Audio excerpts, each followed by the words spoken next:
ишим мугалимим таалайым, мугалимден менин ишим узун өмүр каалаймын.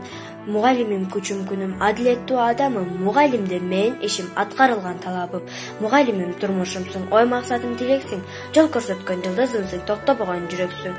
Мугалимим акыл кенчим, билим берген булаксың, келечегим бактым сенсиң, ата энемден ынаксың.